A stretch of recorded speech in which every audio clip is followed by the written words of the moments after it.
Good afternoon, and welcome to One Summer Chicago's RFP TA session for Chicagobility. My name is Lisa Davis. I'm the Director of DFSS Youth Employment Program. I also have with me Evelyn Benitez. We will basically do somewhat of a tag team throughout our PowerPoint presentation. I'm giving myself and you a little bit of time for any additionals to sign up or sign in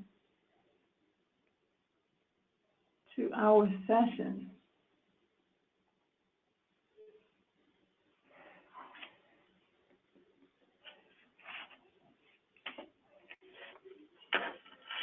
This is just a basic overview, the table of contents, what we will be reviewing today for our PowerPoint. We'll have the introduction, Department of Family and Support Services overview, Chicagobility, the program overview, what it is, the e-procurement, AKA also known as Supplier, and all questions, we will answer those questions at the end. By all means, you can type your questions in and it will tally for us on the side, and we will pull those questions and answer them at the end of our PowerPoint. We will also send this PowerPoint to everyone that is registered for this session at the, I'd say actually by tomorrow. You should receive this along with the FAQ. Granted, we will answer the questions, but we will also send out the frequently asked questions and the answers by tomorrow for this. Okay, let's get started. Who are we? The City of Chicago's Department of Family and Support Services, our mission is working with community partners. We connect Chicago residents and families to resources that build stability, support their well-being, and empower them to thrive. This is our mission. The Youth Division. This is the division that myself and Evelyn Benitez are the division that we work in. Our background, we have 3 portfolios. The enrichment portfolio, which covers critical needs and services when school is out, including after school, holidays, school breaks, and summer programs. Some examples include academic support, sports, arts, and cultural activities. That program is led by Ms. Earlene Whitfield Alexander. Then we have our prevention and intervention portfolio, which focuses on the highest risk youth geared towards decreasing young people's interaction with the justice system through mentorship, employment, and supportive services. That portfolio is led by Ms. Kia Coleman. Then we have the Youth Employment Portfolio. This has its signature program, the Mayor Rahm Emanuel's One Summer Chicago, employing over 30,000 youth annually. This is the portfolio that myself, Evelyn Benitez, and a new team member, Charisma Cannon, we are the team for the Youth Employment Portfolio. One Summer Chicago is also the 2nd largest summer employment program in the nation. The first is New York City. One Summer Chicago, Mayor's One Summer Chicago provides youth and young adults ages 14 through 24 with meaningful summer employment and learning opportunities. The goal of One Summer is to maximize the availability of summer jobs for Chicago's young people and keep them on a learning pathway to college and career success. This program is coordinated not just with Department of Family and Support Services. This program is a major lift for the city, and we have our partners, which are After School Matters, Chicago Park District, Chicago Public Schools, Chicago Housing Authority, Chicago Public Libraries, Lincoln Park Zoo, and who you don't see here is the Forest Preserve. All of these are our partners that help us in creating that number of over 30,000 employment for the youth of the city of Chicago.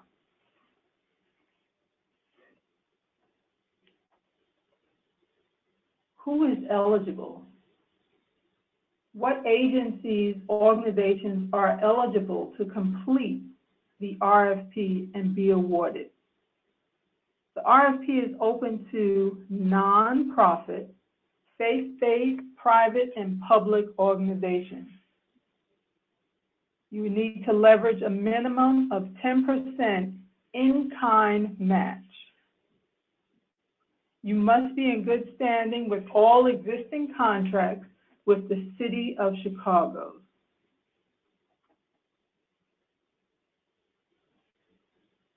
Important dates and information. Please note, and as you can see, it is in red and it's bold.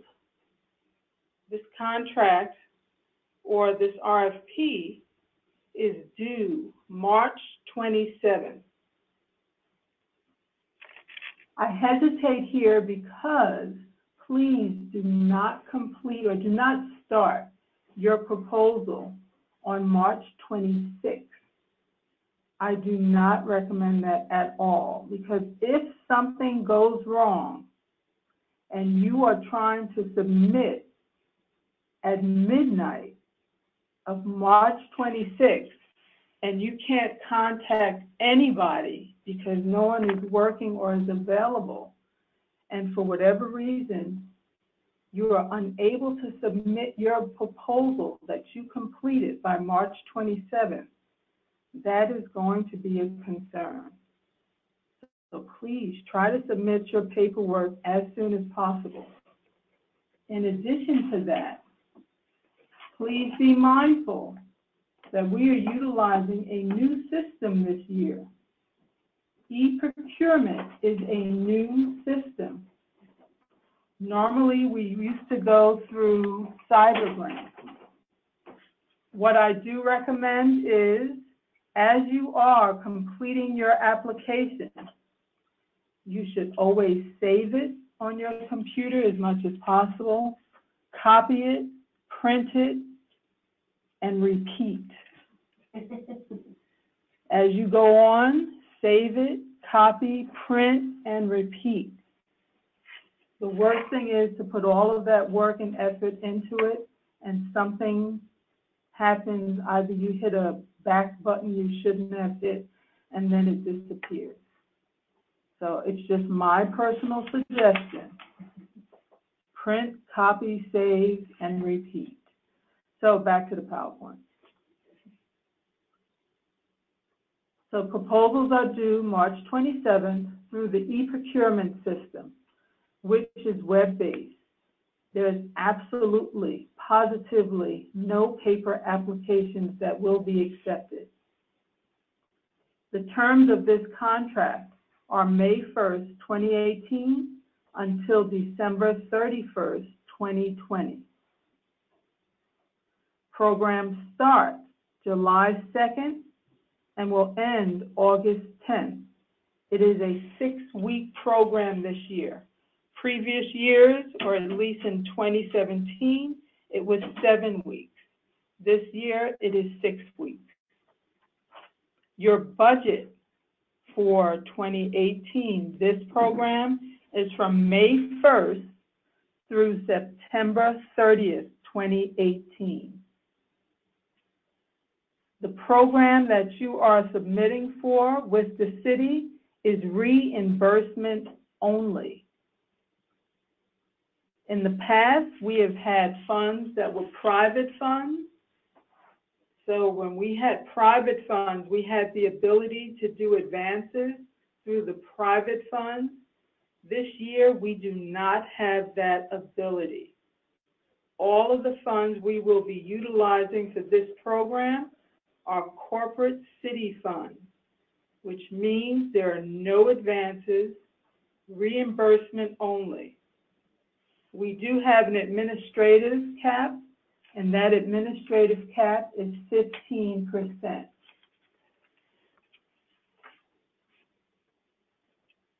So now the program part of this. Chicagobility, this is a new program for us.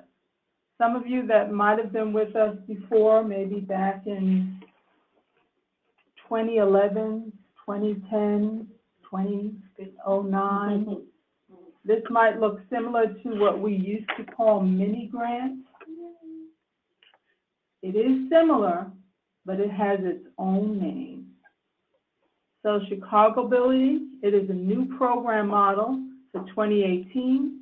We are targeting for the first time youth ages 14 to 15 with an emphasis on project-based learning and activities that can be delivered in a cohort of 20 youth with a lead instructor and/or coach, whatever you choose to call that adult staff person.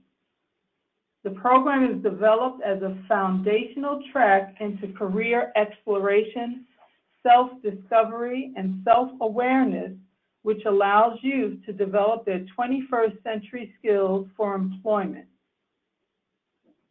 Youth will participate in a minimum of 90 hours of activities that strengthen their community, build civic engagement, and create safe communities throughout youth-driven projects. So let's go back to the part where it says develop a foundational track into career exploration. This is where we will start working with this is our first group that we will be doing a pilot program where we're going to have them, help them in understanding what is a career, what are their qualities in exploring what they may want to do as a career. We will have online curriculums for this component, for their workforce development, for their career exploration. We will train the agencies on that. We will provide you with the workshops and the information to deliver this component. So back to the youth will participate in a minimum of 90 hours of activities that strengthen their community, build civic engagement. The program in general is for sustainability. So they're working within their community. This part of the program is a curriculum that you provide. You tell us, what is it that you will be doing? What type of community building civic engagement? What type of projects will you be developing? This is what you will be letting us know what you will be doing in this program. These are just examples of particular projects that you could do. By all means, you do not have to stay within these particular examples. As I stated, they're just samples. Keeping in mind, it is something that should be a sustainability project. It is something where everyone, all of the youth that are participating, preferably are coming from the same community. They are building something that will allow them to understand what it is that their community is in need of. It would be fantastic to have the young people participate in helping you to write this curriculum, finding out what it is that they feel their community needs. Having a youth voice is always important when you're developing a project for youth. As I said, this PowerPoint, you will receive it, so I'm not going to go through each of these examples for particular projects. And it's also listed in the RFP. The goals for Chicagobility. As I stated, this is a pilot for us. So DFSS is piloting a 3-year tiered training model, and Chicagobility is the first tier. The model will support youth placement in unsubsidized private sector placement in future years. All awarded agencies are required to deliver the training content provided by DFSS during your weekly workforce development training workshops. The tiered training model refers to a set of modules centered on self-discovery, self-awareness, and planning to make informed decisions about career pathways. Upon completion of the workshop, youth will receive a One Summer Chicago Career Exploration Badge through the OSC LRNG platform. So basically, as we stated, that this is the first of the tier. Our objective is, or our goal is to have it where this first tier, we are going to have the 14 and 15-year-olds just to explore their strengths, explore what a possible career path could be, and slowly moving into what it takes to be or get that goal of whatever that career is that they're thinking of. If you wish to be a veterinarian, then what is it that you need to do to become a veterinarian? In addition to that, also teaching them the basics of, I need to get up in the morning at a certain time to get to work. I need to do the basics of washing up, figuring out, planning out my schedule. How will I get to where I have to go? Do I have my lunch ready? The basics that some may take for granted, so that when they come back the following year for one summer, they will then enter into the next tier, which will go into their how to build a resume, how to do a cover sheet, how to prepare for an interview. So we'll go from one tier to another, preparing them for that final, how to go and get a quote-unquote real job that's more than a 6-week program. So back to the PowerPoint. Design and deliver, back to the goals, you would design and deliver a 6-week program guided by a curriculum with a focus on the following areas: community contribution, beautification and sustainability, and/or safety through youth-driven projects.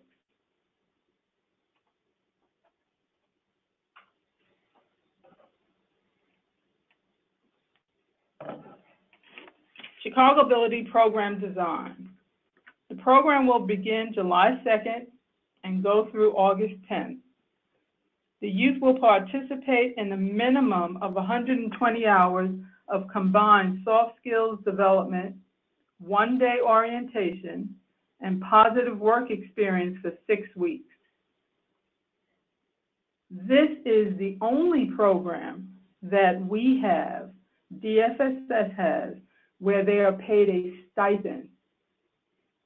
Chicagobility pays a stipend, $75 per week for 20 hours a week for 6 weeks. The program ratio is a 1 to 20 coach or instructor to youth ratio. The youth orientation, you will be providing information on program requirements and the expectations. You will also have this in writing that the youth will be able to hopefully provide to their parents. Agencies will provide a payroll calendar to the youth. Agencies will be responsible for providing bus cards for the 4 weeks of the program. One Summer Chicago Working Impact Youth Surveys, the agencies are responsible for the completion of the surveys by all employers. One second. For the work sites. Sorry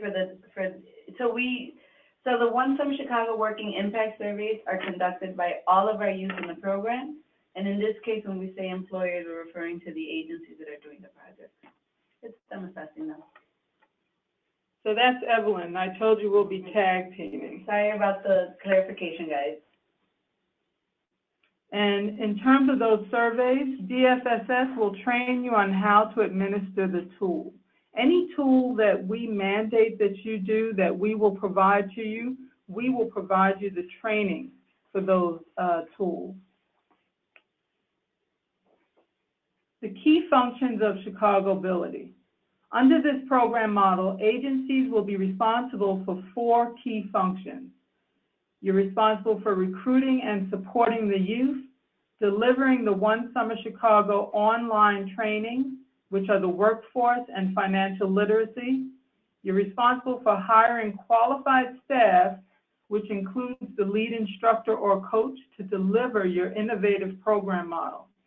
And you're responsible for administering payroll for youth and instructors or coaches.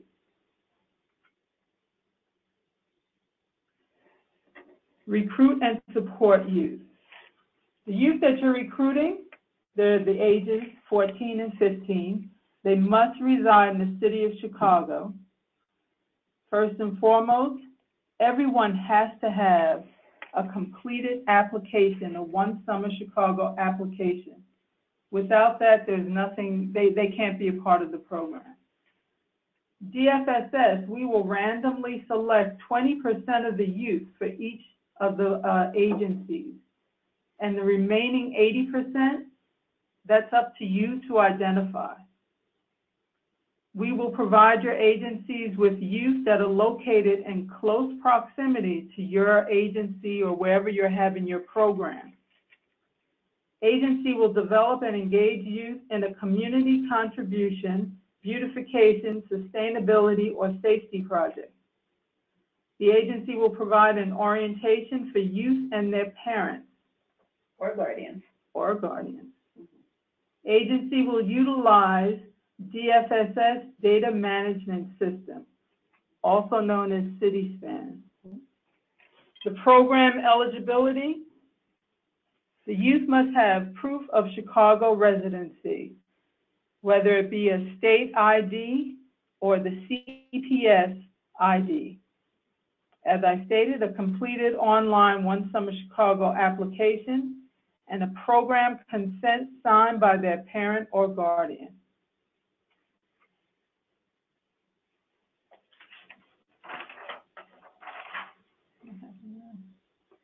So the One Summer Chicago online training. All programs are required to facilitate the online, it's also online by mobile, workforce and financial literacy training modules through OSC, LRNG, CHI. So basically, first and foremost, you must have access to computers. This OSC, LRNG, this is a program that we work with, and everything they do is web-based and it's online, and the majority of the program, if not 95% of it, the young people can pull up on their smartphone. So LRNG is a digital platform that is designed to help the youth develop 21st century skills to prepare them for employment, including soft development and financial literacy. DFSS will provide you the online curriculum and training to your agency staff. Agency will facilitate youth completion to online One Summer Chicago career exploration and financial literacy modules and provide access to computers if needed. Track your youth participation on the platform. Enter all data into DFSS Data Management System.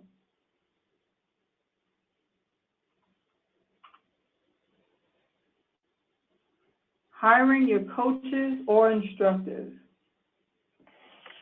You're responsible for recruiting, hire, and supervise a staff of responsible, mature, and capable individuals to provide individual and group support, encouragement, guidance, advice, instruction, and coaching to youth.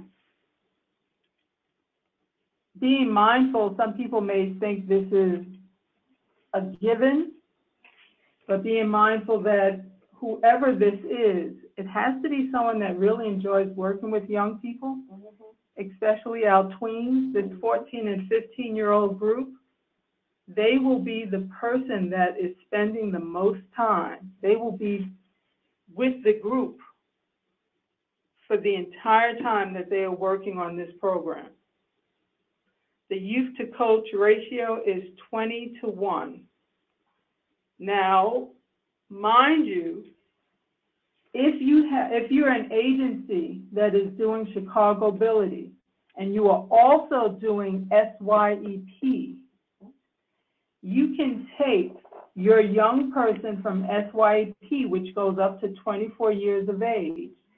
You can take that person who is mature enough to assist this instructor and assign them to Chicagobility as their work site. This will increase your ratio of staff to youth. So, the agency can recruit youth coaches to assist with staffing from the agency's SYEP pool. And you know, I just said that and I forgot I put that in there. And I'm just looking at it. So, that's reiterating what I just said.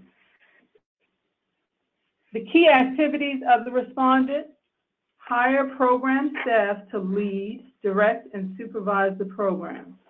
Design innovative program focused on community contribution, beautification, sustainability, or safety.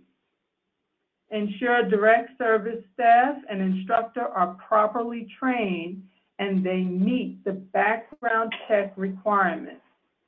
All of your staff that are over the age of 18 that are working with our young people must have a clear and what is the word I'm looking for? Their background check has to come back clear. And be on file. And be on file. Your payroll. Youth will receive a stipend. This is the only program model that will pay a stipend. This program model is not eligible to participate in the city's centralized payroll system. Stipends will only be paid by the respondent. Another word for respondent, only be paid by the agency or the fiscal agent and must be included as youth stipend as a part of their budget. The respondent, aka agency, must provide a payment schedule to the youth and maintain a timekeeping system that ensures all youth are paid on time. The City of Chicago cannot provide a stipend through the third-party payroll system. What we're talking about is, in our other two programs, we do provide the service of a third-party system with ADP. We are not able to do that with a stipend, only with wages. So for Chicagobility, you cannot be under the ADP program that the city is working in conjunction with. You would have to pay the payroll and the stipend through your program. Chicagobility performance goals. Awarded agencies will be responsible for tracking and reporting on both outcome and output indicators. 75% of youth report a positive relationship with an instructor or coach in their program. 100% of contracted youth will be recruited and enrolled in the program. 95% of youth will complete the project-based program. 100% youth will complete the financial literacy and career exploration content. And 100% of the youth will be paid on time. So the part where we have complete the financial literacy and career exploration, our financial literacy and the career exploration, that is something that is mandatory for the program. And we look to our agencies to provide that program to the youth, to the young people, so that it can be completed. You will work that into the curriculum that you have. This is the most important part and most important time to teach them about financial literacy. The best time to do it is when they have money. Mm-hmm. And they'll have money, and you'd be surprised. Some of you may not be surprised, but they always say that they finally learned how to budget their money. That is one of the comments that they say at the end of the program, that I have finally learned how to budget my money. So additionally, DFSS expects that the following output measures will be achieved. 100%, of course, youth complete the financial literacy component.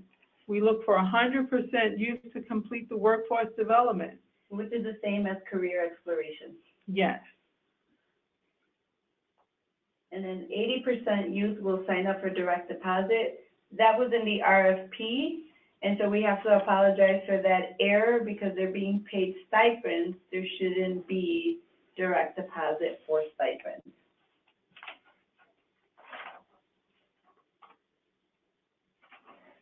So this is a sample budget for Chicagobility. So basically, what you're looking at here is, so you have to have a minimum of 20 youth. The total wages per youth is $450. So then we do pay a small amount for supplies, and that is $20 per youth. In transportation, we do pay up to 4 weeks of transportation per youth. We have one coach, instructor, whatever it is you choose to call that adult staff person. Their salary is up to $20 an hour for 25 hours times 8 weeks. So the program is 6 weeks. They have 2 additional weeks. Whether you put the 2 weeks in the front of the program where they will be training and preparing for the program, or if you put 1 week in the front because they do need to be trained, and 1 week at the end of the program so they can close your program out, that is totally up to you. The next one is the administrative cost. That is the 15% max.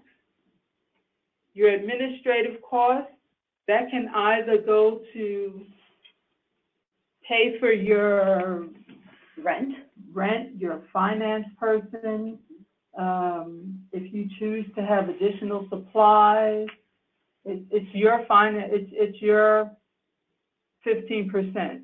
So that is on you as to how you choose to use it. Yes, it is a sample budget. Yes, we are pretty scriptive. And that's the budget. Pretty straightforward. Yeah.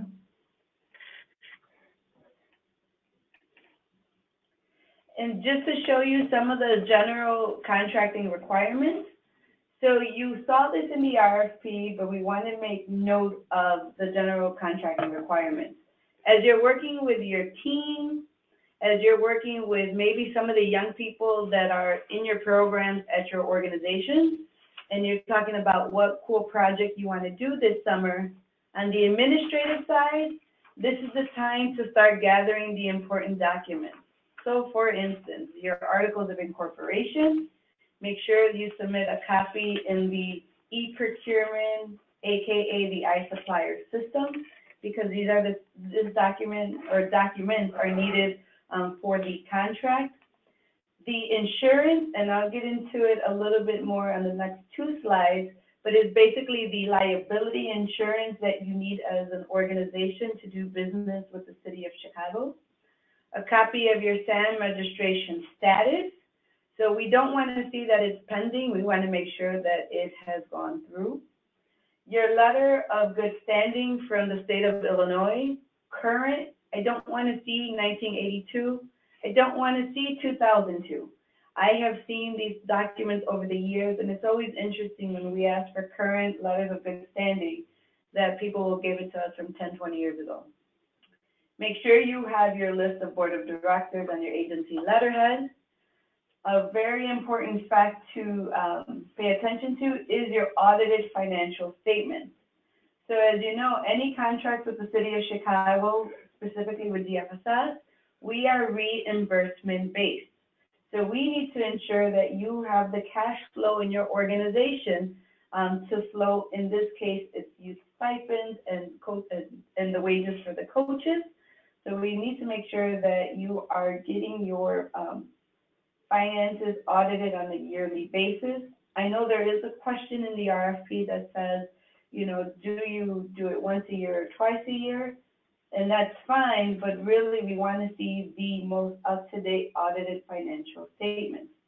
The signature authorization basically is who is authorized in your organization to sign off on checks and follow through with anything contractually.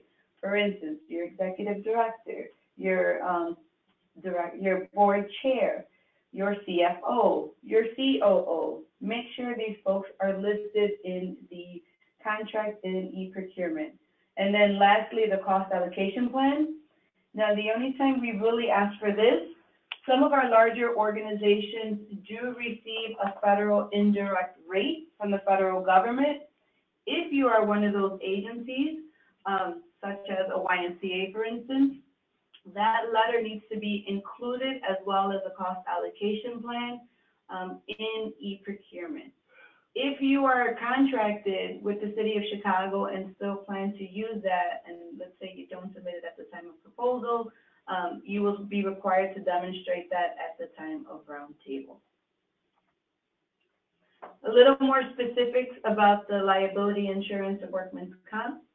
So on the left-hand side, you'll see the category for workman's comp and employer's liability.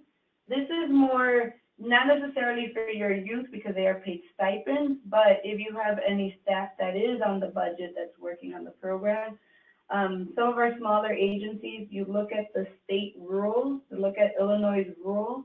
I am not here to tell you what that is per se, but there are organizations that do have workman's comp and different levels of it.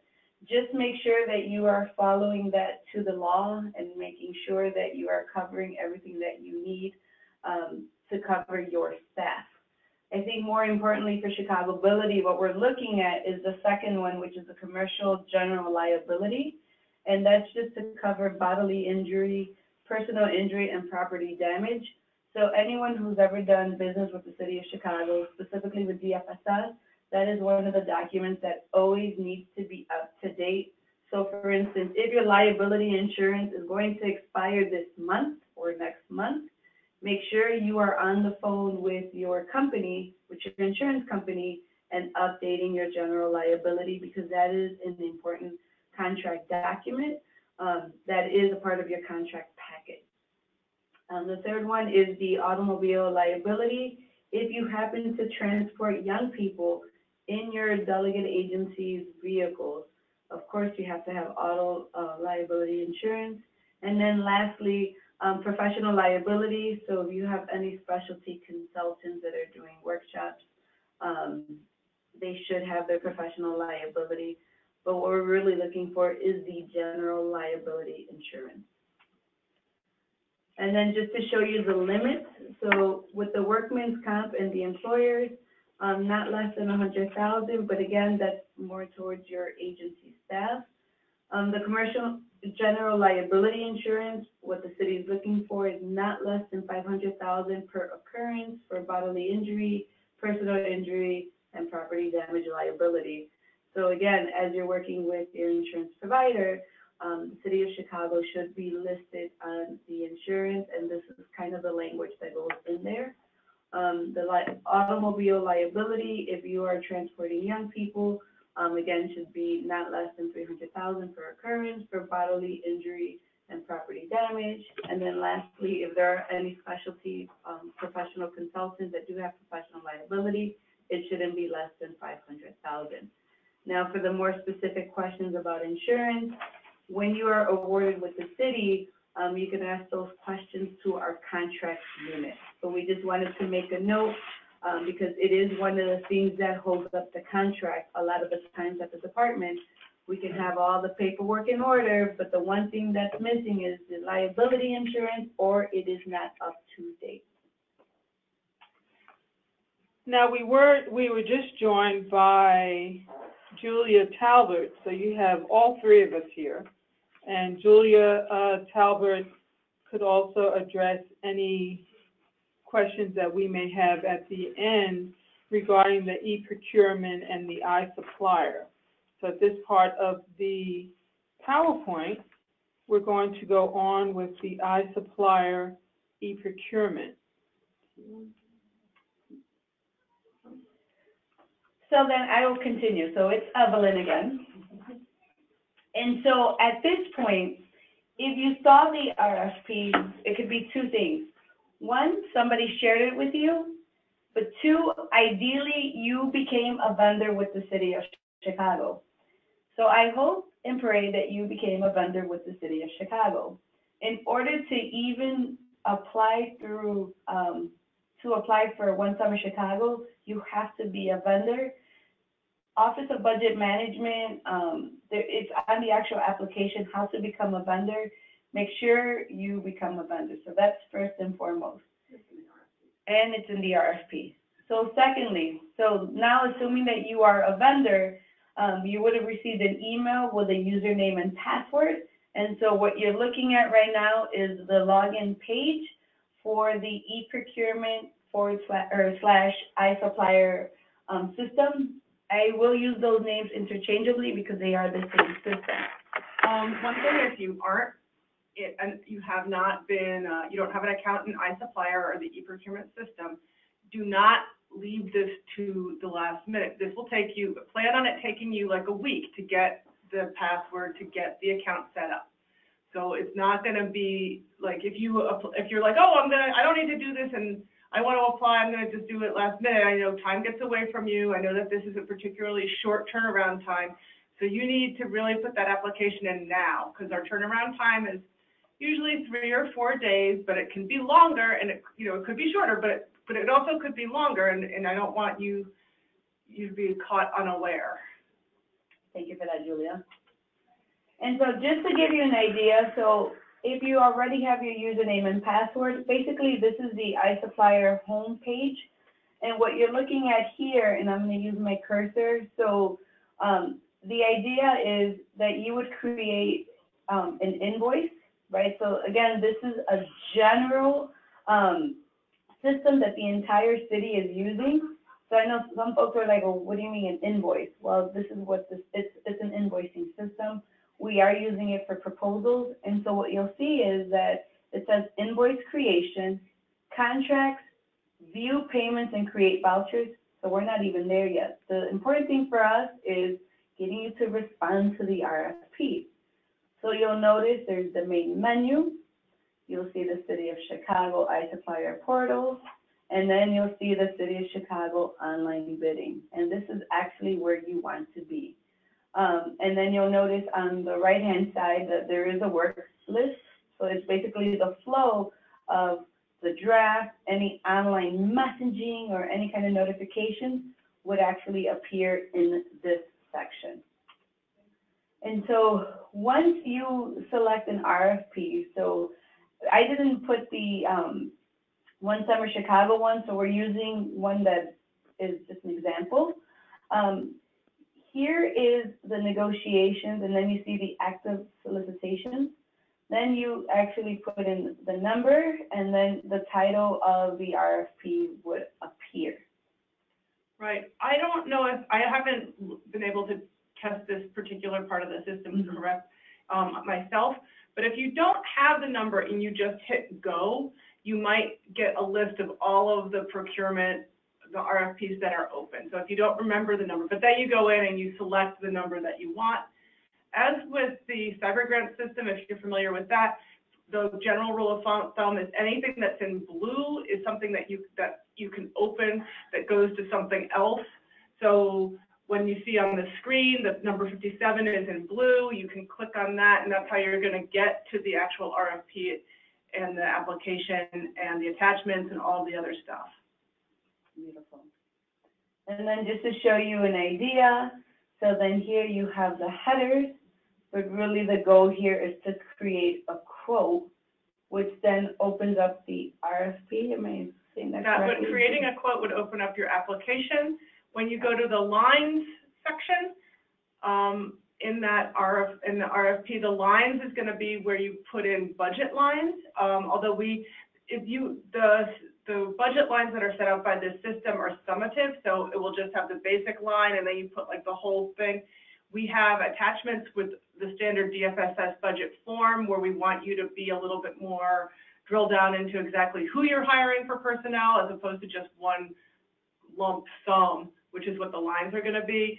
If you hit the controls button, I know in my system, that's where you're going to see when the RFP is going to open and close. And contract terms don't really come into play at this point. And then just to give you an idea, this is what the application would then look like. And notice, and this we have to emphasize, it is a 4,000 text character limit.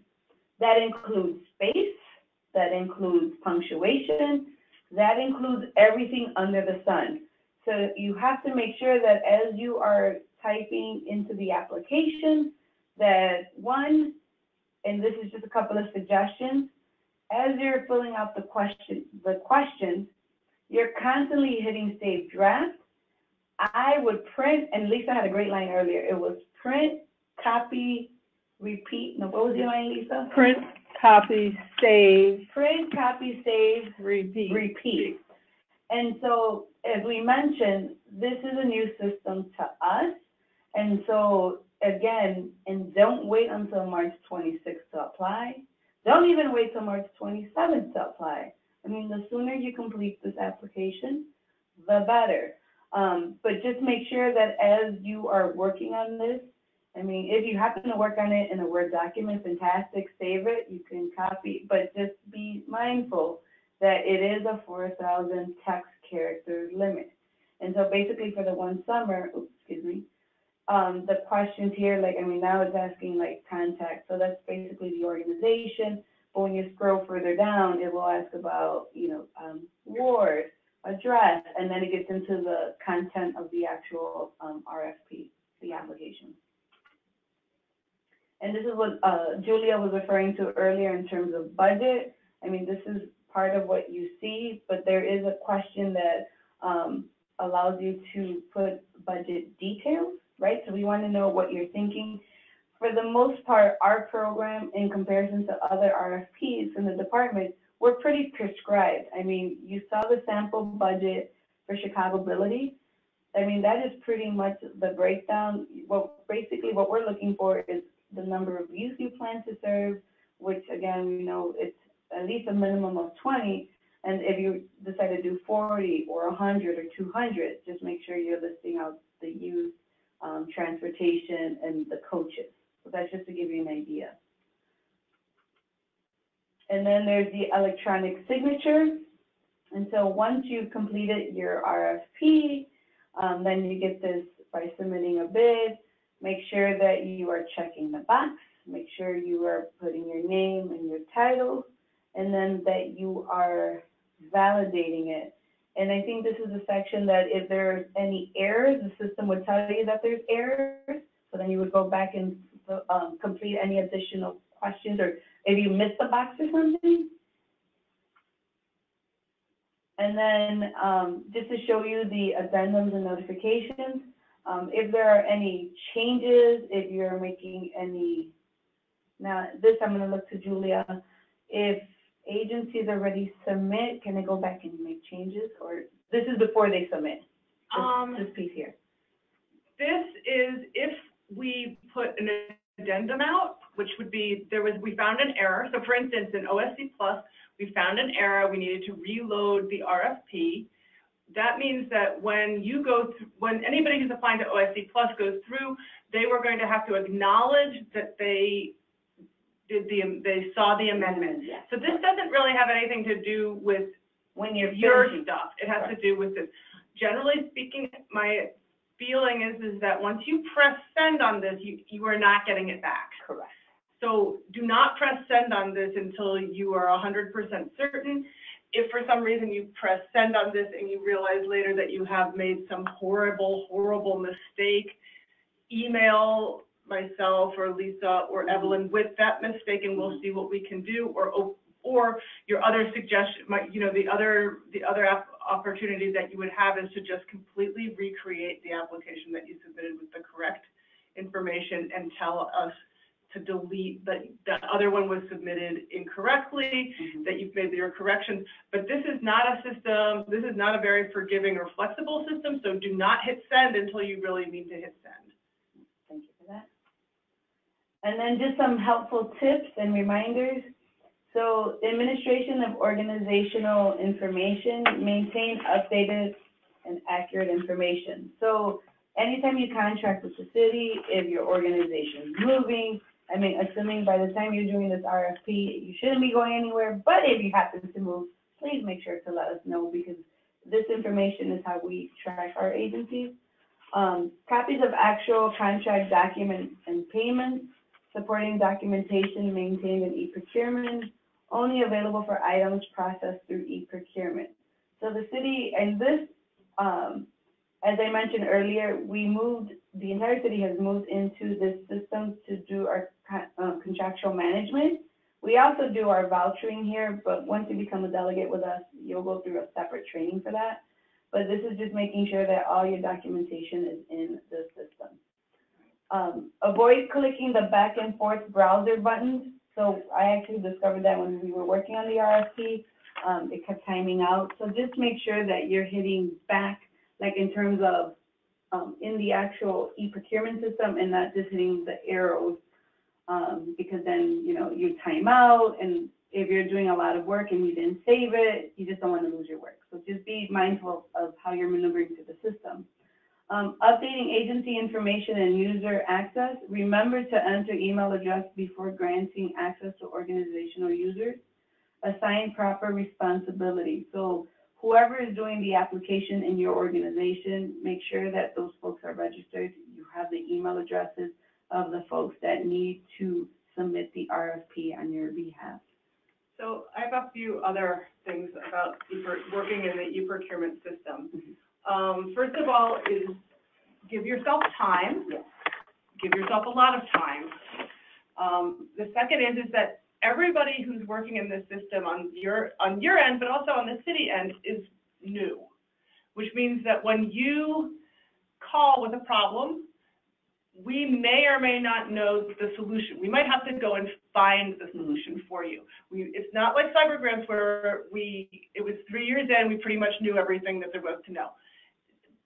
There's a learning curve, which means really don't wait until the last minute on this. Every RFP we do, there's always somebody who waits until the last minute and then is upset and wants to,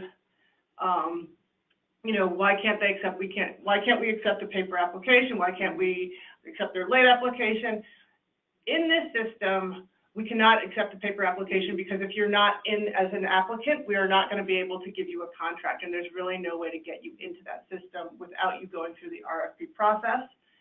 The other thing is that when you're asking for us to make an exception to accept your late application, please understand that the only way we can do that is to reopen the entire RFP. So if something like Chicagobility, we're probably going to get upwards of 60 applications, maybe more.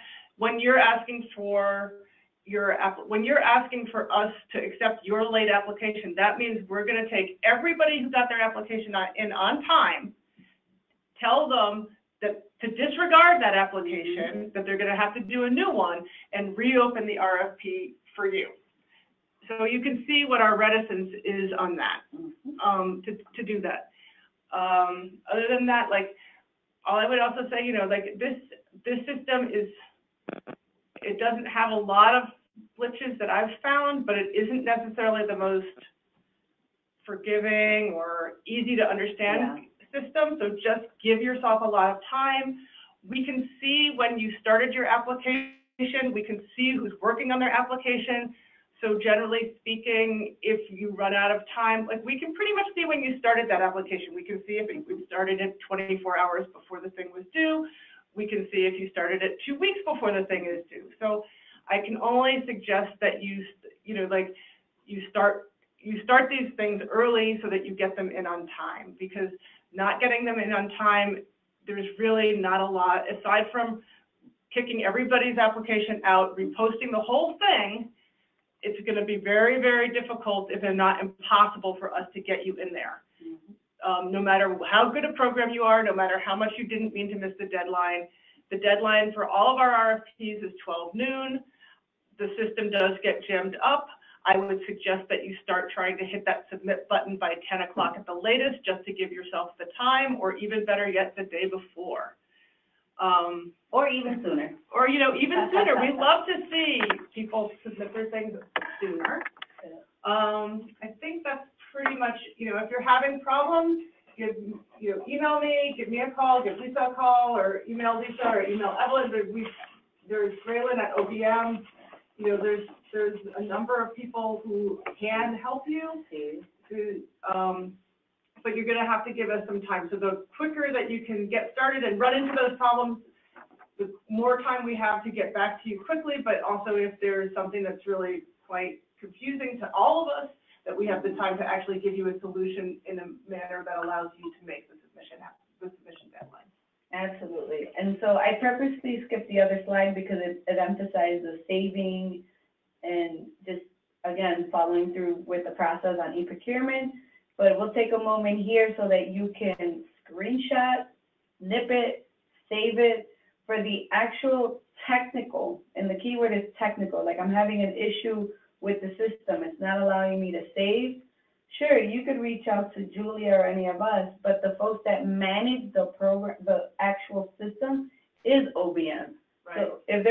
So if you have an issue with registration, this is the email address to email them to say, hey, I still haven't gotten my verification email that I'm a vendor. What's going on? Do that now versus later. Two, for those that are delegate agencies, and again, and there's quite a few we do business with already. If there's an issue, like I'm already a vendor, but it's not allowing me to save, it's pretty much here's this email address and phone number.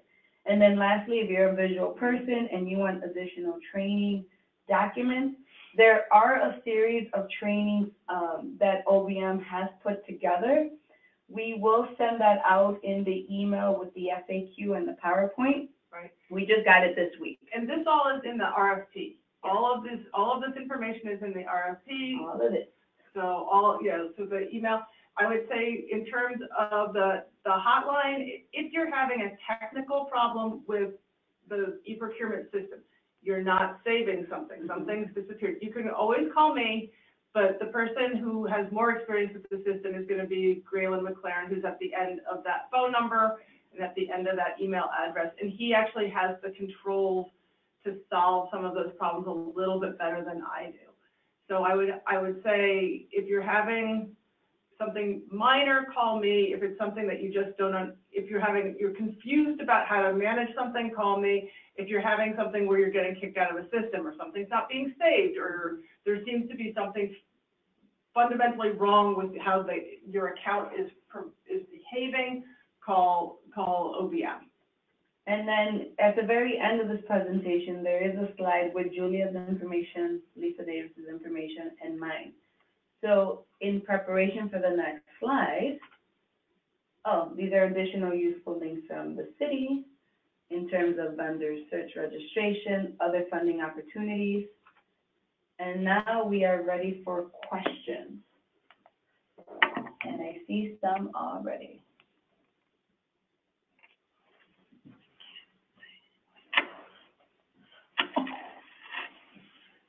Give us 1 second.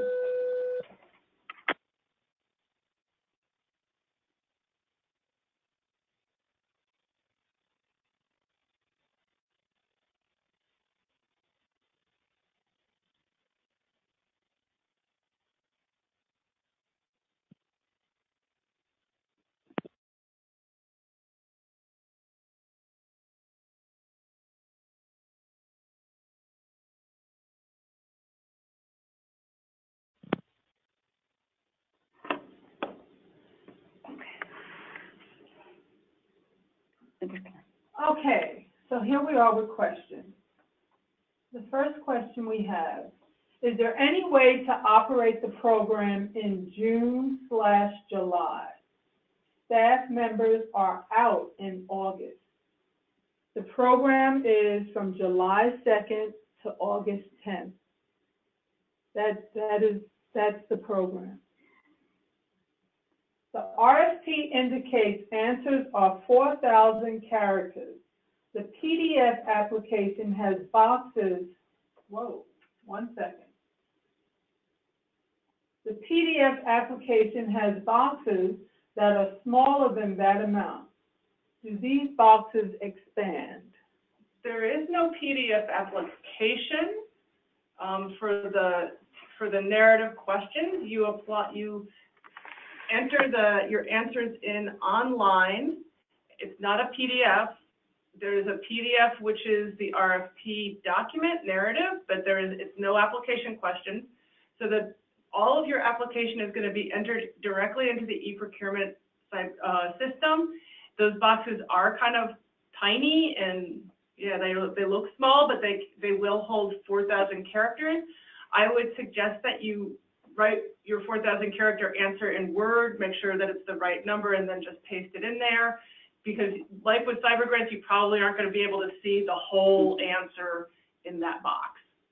Now, I can tell you, if you're referring to the PDF that you might have received from someone via email, that PDF is, we provided that as a courtesy so you could read what the RFP questions are in preparation, but you do not complete that. You do not hand that in. That is a reference. The next question, when will DFSS provide the OSC LRNG training for agencies? That training, I cannot tell you the exact date, but we will try to do the trainings either 2 weeks to 1 week before the program begins, because we want to keep in mind that that is when you will hire your staff for the program. The second part of this is the training provided at a single location or a variety of locations across the city?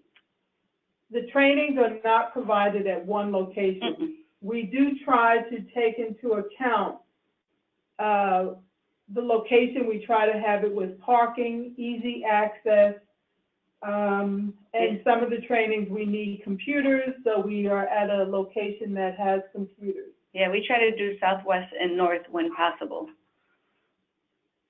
And the next question, is the stipend an all or none? If the student missed days, how is the stipend calculated? Are the students given a stipend on the 3rd week and the 6th week? So I'm going to answer that from the end to the beginning. How you determine whether the youth will be paid every week, every other week, or twice a week, that is up to the agency to determine. That will be something you will also communicate to the youth and their parents. As far as how will you determine how the stipend will be paid if they're absent 1 day in that week, that is something that actually the agency will come up with a system, and then we will discuss it to see if this is a system that will work. So once you're awarded, you will come up with a system, and if that system works, then we will agree to it. If it's a system that we feel will not work, then we won't agree to it. Can we build the cost of lunch into this program? Does it need to come from the administration cost?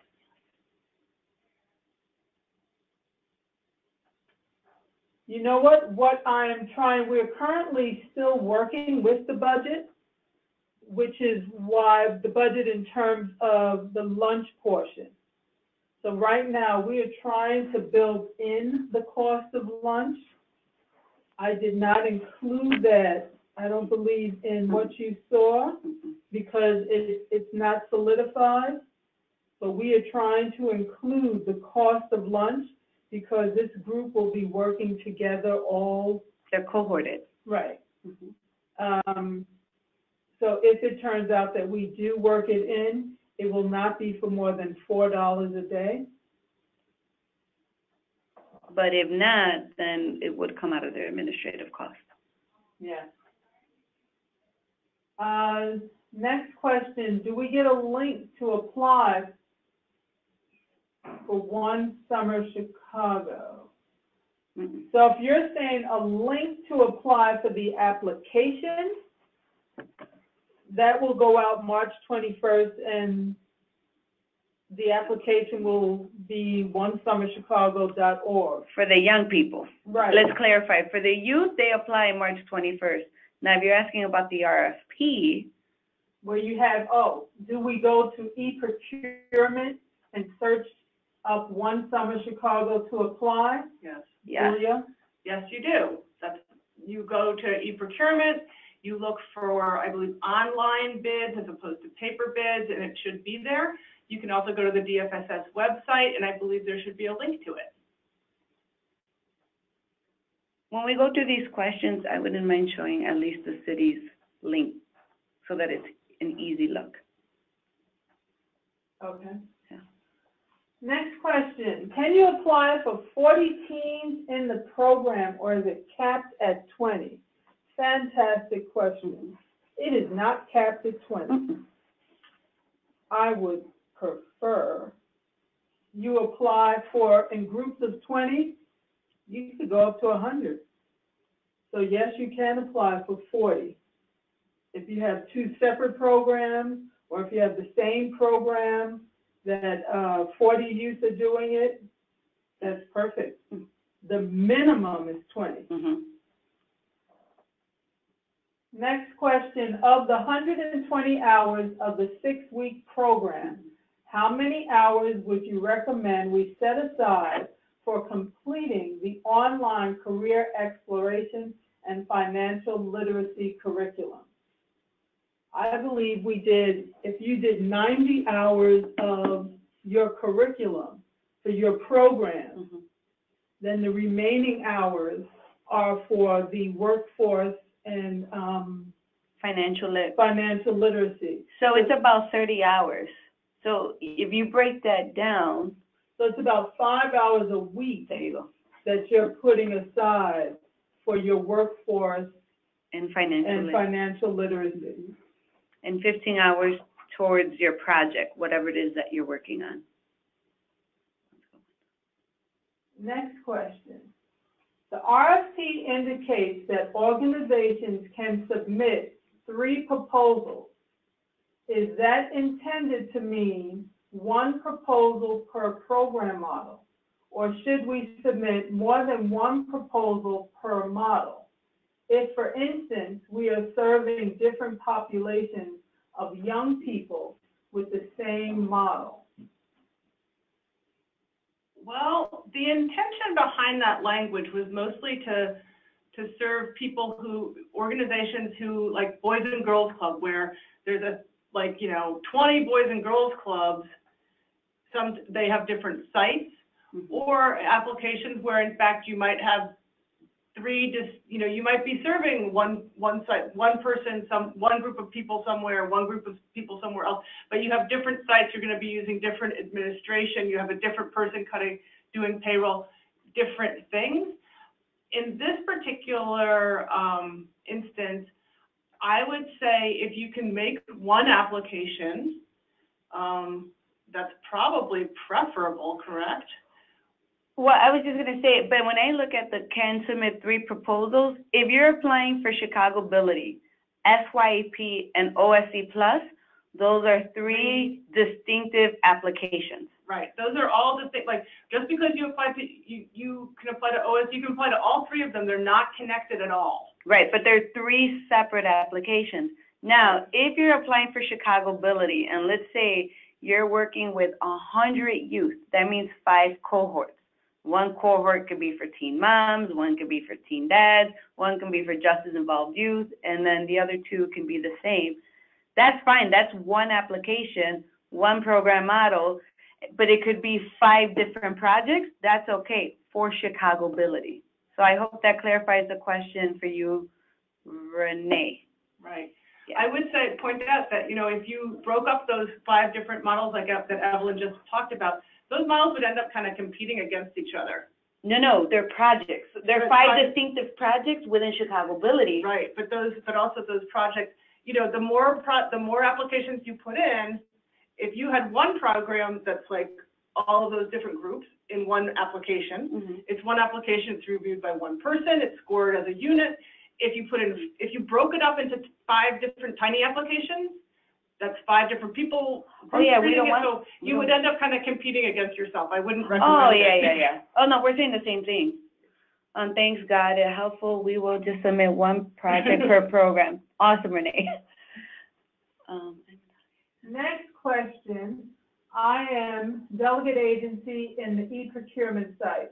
I can see the online bidding, but when I click on it, there are no RFPs listed. It states no results. Well, I guess then you really need that number that Evelyn was talking about in the screenshot. Why don't you go to the e-procurement site? So you went to the e-procurement site. Have you logged into your account? Ultimately, Ms. Stinson, I suppose you should probably just call me and we can go over this offline, because looking at this, I would have to go monkeying around and try to figure out where you are and give you some better advice offline. If you call my office now, though, I'm not in it. She's down here with us. But if you see the sheet, it has Lisa Davis's information as well as mine, as well as Julia's. None of us are at our desk. No, we're actually all together. It's a party on 2.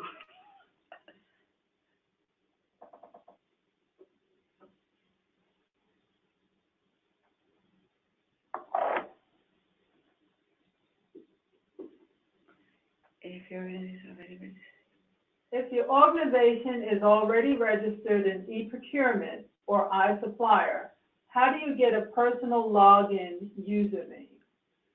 Well, when the account was set up, it's usually associated with one person's name and email address. I believe there's a way, I know that there's a way to go in and add another person's email address, but you probably need to go to the person who's the account holder in your organization, have them log in and create an account through that account. You're not going to be able to make your own account and then join it. That's not how this system's going to work. Good to know. Thanks. Other time. To achieve 9% attendance is 95% attendance. Is over-recruiting allowed? Interesting question, Ms. Helen. So, it gets a little interesting. And what I would say is this. We will only pay you for or provide you the funds for whatever we contracted you for. So if we contracted you for, let's say, 20 youth, and those 20 youth for the 6 weeks and whatever dollar amount, and you over-recruited, and you technically have on your books 21 youth, if it turns out that you have 20 youth, but the first week you started with 20 youth, 1 youth dropped off, and then the next week you brought on another youth, which would now make it technically you have in your program 21 youth on the books, then that is possible. As long as you don't exceed your total youth wages. That is an excellent question. So it gets, and it may be something that I truly hope I didn't confuse anyone else, but it's one of those where The youth might have worked that week and they left, but in the system, you're still listed for 20 youth because they left, but you're still getting the credit for that 20. But for that next week, you're like, oh no, I've got another youth. I'm adding that youth on. So in the system, in my city span data system, it's going to put you down as 21. But that next week, you really only have 20 because that person dropped off. But as Evelyn said, as long as you do not exceed your youth wages, you're okay. Because then a perfect example, even to add to that, is then week 2, let's just say, that young person will do the program, but instead of doing the program for 6 weeks, now they're doing it for 5 weeks. Because one youth already worked for a full week. So again, just don't exceed your youth wages line, which you will receive as a part of your cost allocation. That's kind of the nice thing about doing this program and even the other ones through One Summer, because it's pretty transparent. Here are your slots, here are your wages, here's your transportation. Like, we pretty much prescribe it.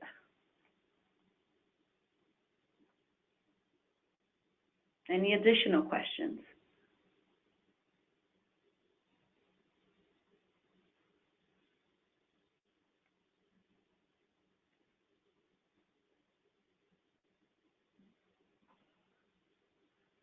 if our agency currently has out-of-school time, can participants from our out-of-school time program join this as well?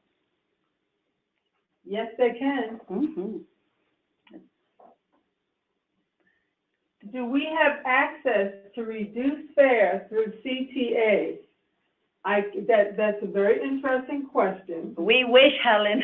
And Helen, the question for me is, who is we? Because the DFSS, Department of Family and Support Services, we do not have access to CTA reduced fares. We have been trying for years. Yep.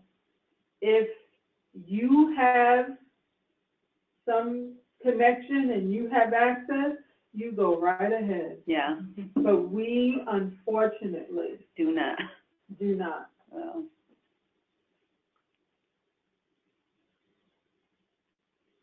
We'll use the $5 round trip.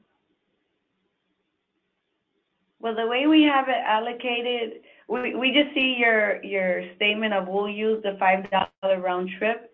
We actually allocate about $29 for the 7-day pass or the weekly pass, in case, like for field trips or you're out doing community mapping, things like that.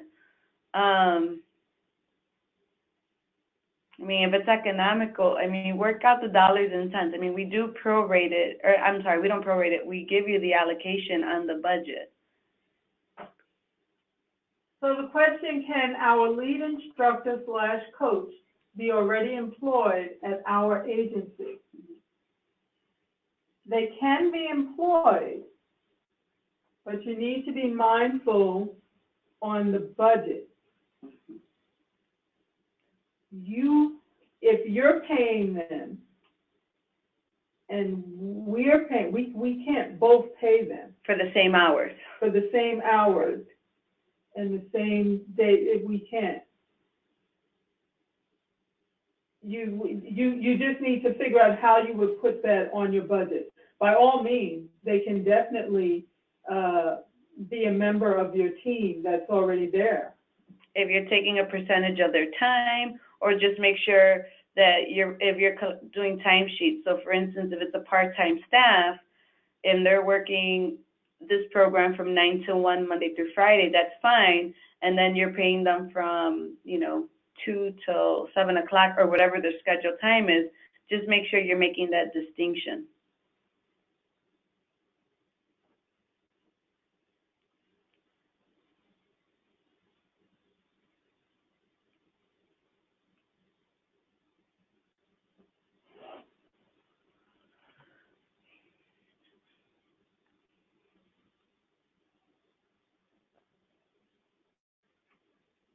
As a small organization, we do not have an audit yet. We would need an assurance that from our bank instead. So an insurance from your bank would not be accepted, but a 990 would be. So if you have last year's 990 or the audited statement from last year, or even last year's audited statement with a 990 that's in process, we would accept that.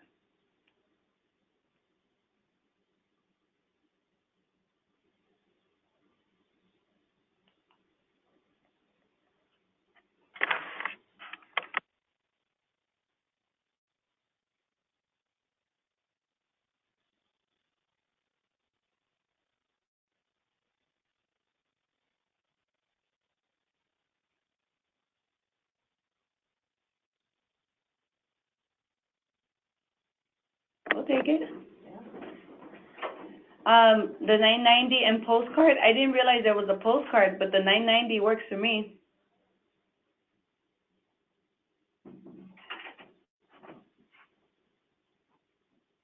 How in 20?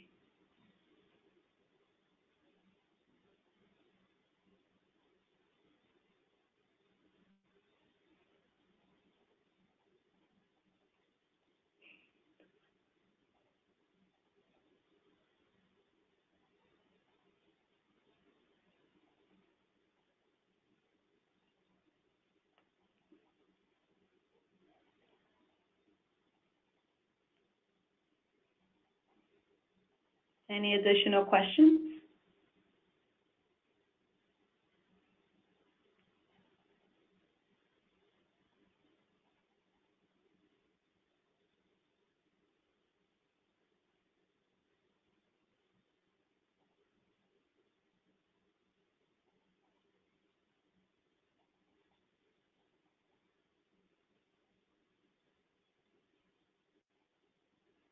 If we are renting space specifically for this team, is that included in cost? That is not included in the cost. You would use your administrative dollars to pay for that because that's not allocated in the budget. However, if you plan to use your admin dollars for rent, you will have to provide the city a copy of the current lease.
So the allowed budget is up to 22,000 for 20 use. That is listed in, I believe, the beginning of the RFP, where it gives a range for Chicagobility. And it was rounding off the number. The budget that we have shown, the sample budget, that is basically where it says $18,078. That is a little more scripted. It is also listed there to give you an idea of what are the line items that we are definitely paying for. We are in the process of figuring out and finalizing, I should say, finalizing our budget. So currently, we know it will not go over 22,000, but we know that it will be at least this 18,000 that you see in our sample budget.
Yes, I hear where it says we keep going in and out.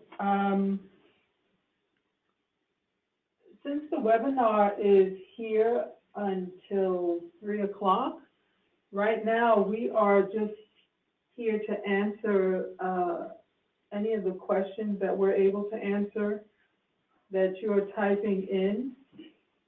We do not have any additional information to provide. And basically, when we're not answering any questions, we do put it on mute. I don't know if that's the interruption that you may be hearing. So as I stated, if you, we will be here as long as you guys are here, but we don't have any additional information to provide. We're just here to provide any technical assistance.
Yes, Mary, we do see your question. I am checking with my team to receive the answer for that one.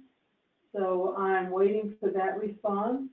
If we get it before we get offline, then I will provide it. If not, I will send it to you with the FAQ. And Helen, the next question we have, this is a 3-year contract. Can we propose scaling our teams up? Example, 120 youth cohort this year, 2 in year 2, so on and so forth. What I can tell you is this. You can do 20 youth this year. As for the programs for the following years, it is not guaranteed that the agencies will be working with us, say, the next years. We have the ability to continue and accept the agencies to continue working. So that's one. And 2, whatever you do the next year, there's that possibility you can go up in your numbers if it turns out that you may, say you decided this year to do 40 youth, and if you're still on board with us and everything goes fine on your side and our side for the next year, and you decide to come down in your number, you can do that.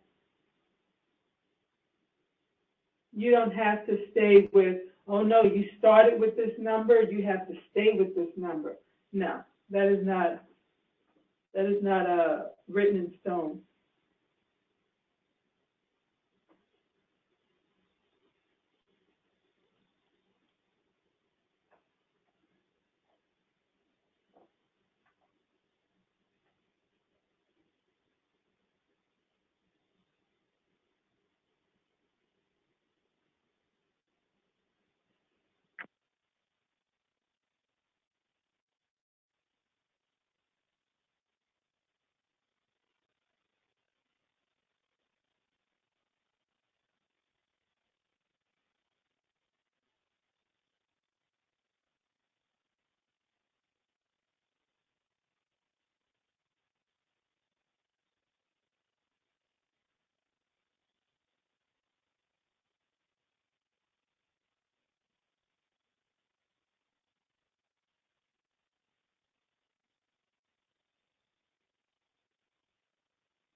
Okay, ladies and gentlemen, we are going to end the Chicagobility PowerPoint.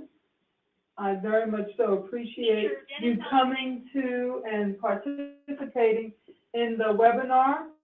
If you have any questions, as we stated before, while you are completing your RFP,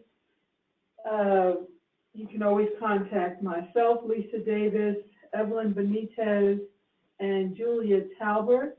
Julia Talbert will deal with most of your questions that are technical with the process on moving through the RFP. Evelyn and Lisa Davis can answer your programmatic questions. The PowerPoint will be sent out to all participants that registered. We will also send out the FAQ, frequently asked questions, which are the questions you asked here with the responses. Again, we thank you for participating. We thank you for your interest in Chicagobility. Please spread the word. Have people apply for Chicagobility, our new initiative for our 14 and 15-year-olds, and have a fantastic day.